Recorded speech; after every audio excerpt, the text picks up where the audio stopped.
শনিবার গভীর রাতে আমতলী হরিওম অজাচক আশ্রম সংলগ্ন গৃহবধূ খুনের ঘটনায় তদন্তে নামে পুলিশ সহ ফরেনসিক টিম এবং ডগ স্কোয়াড। জানা গেছে ওই এলাকার তপন সরকারের বাড়িতে ভাড়াটিয়া হিসেবে থাকতো জগন্নাথ দাস এবং তার স্ত্রী বিউটি দাস। জানা গেছে জগন্নাথ দাসের বাড়ি বিশালগড় গৌতমনগর এলাকায়। শনিবার গভীর রাতে পারিবারিক বিবাদের জেরে জগন্নাথ দাস তার স্ত্রী বিউটি দাসকে গলা টিপে হত্যা করে, কাউকে কিছু না জানিয়ে ঘরে বসে থাকে। রবিবার সকালে বিউটি দাসকে হাপানিয়া মেডিকেল কলেজ হাসপাতালে নিয়ে যায় অভিযুক্ত স্বামী জগন্নাথ দাস নিজেই। সেখানে নিয়ে যাওয়ার পর হাসপাতালে চিকিৎসকরা বিউটি দাসকে মৃত বলে ঘোষণা করে। তখন ঘটনার বেগতিক বুঝতে পেরে অভিযুক্ত স্বামী জগন্নাথ দাস হাসপাতাল থেকে পালিয়ে যায় এবং তার কিছুক্ষণ পর অভিযুক্ত স্বামী জগন্নাথ দাস আমতলী থানায় এসে আত্মসমর্পণ করে এবং স্ত্রীকে খুনের ঘটনাটি স্বীকার করে। সঙ্গে সঙ্গে আমতলী থানার পুলিশ অভিযুক্ত স্বামী জগন্নাথ দাসকে আটক করে।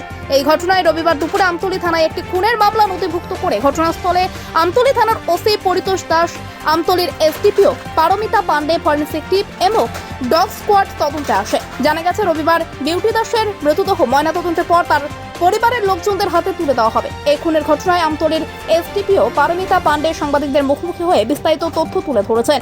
এই ঘটনায় গোটা আমতলী এলাকা জুড়ে তীব্র চাঞ্চল্য ছড়িয়ে পড়েছে।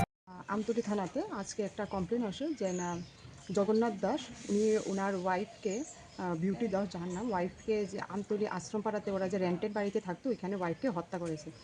তো সেই মূলে আমরা একটা ইনভেস্টিগেশন স্টার্ট করে যে না যে হাজব্যান্ড যার এগেনস্ট এলিগেশনস আছে জগন্নাথ দাসকে আমরা কাস্টডিতে নিয়েছি। ওনার ইনভেস্টিগেশন চলছে।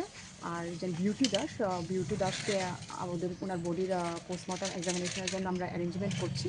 হসপিটালে আছে টিএমসি হাপানিয়াতে। আর বাকি এখানে যে রেন্টেড হাউস যেখানে আসতে সেখানে আমরা ফরেন্সিক টিম এসছে, ডগ স্কোয়াড এসছে, সে পিও এরিয়াটা ভালোভাবে তার আমরা সার্চ করে দেখছি যাতে কোনো ফার্দার এভিডেন্স থাকে সেগুলি আমরা কালেকশন করছি। কীভাবে মারছে কি কোনো তো পাওয়া গেছে? এখন পর্যন্ত একটা পিএম রিপোর্টটা যদি আসে তখন এটা বোঝা যাবে বাকিটা। যাকে আপনারা আটক করেছেন ওকে জিজ্ঞাসাবাদ করেছেন? ওনার জিজ্ঞাসাবাদ অলরেডি চলছে, তো উনি বাকিটা আমরা পুরো জিজ্ঞাসাবাদ শেষ করে বলবো। এখন পর্যন্ত যতটুকু শোনা গেছে অনেক সময় হাজব্যান্ড ওয়াইফের মধ্যে ঝগড়া চলতো, সেটা যেটা পাড়া প্রতিবেশীর থেকে শোনা গেছে, তো সেটার বেসিসে আমরা ইনভেস্টিগেশনটা করছি। Bureau report, news live 24 Tripura.